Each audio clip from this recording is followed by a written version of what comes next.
Pope Francis has received the credentials of the new Russian ambassador to the Holy See. This appointment comes as Moscow's foreign ministry suggested it would be ready for a second meeting with the Pope's special envoy for Ukraine. Cardinal Matteo Zuppi also just returned from China. There he addressed the war in Ukraine as part of high-level meetings in the communist country.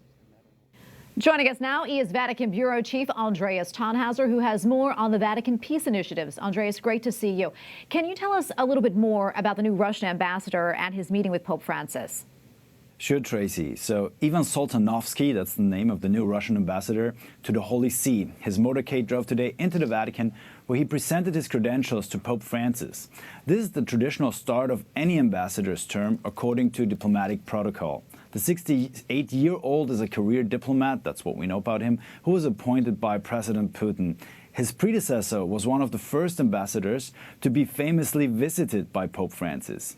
Usually the diplomats come to the Apostolic Palace and not vice versa. But when Russia invaded Ukraine in February 2022, the Holy Father went to the Russian embassy and there he pleaded for peace.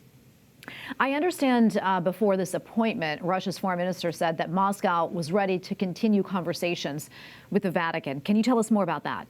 Yes, so Associated Press and others also reported that just last Friday, Minister Lavrov said that Cardinal Zuppi will be coming back to Russia as the Vatican is continuing its efforts for peace in Ukraine. You remember that Pope Francis appointed Cardinal Zuppi to be his special peace envoy for the Ukraine. And Cardinal Zuppi is not only the current head of the Italian Bishop Conference, he's also very close with the Italian Sant'Egidio community. And this community is famous here for their far-reaching political connections, which they've used also in the past to broker peace in war-torn regions.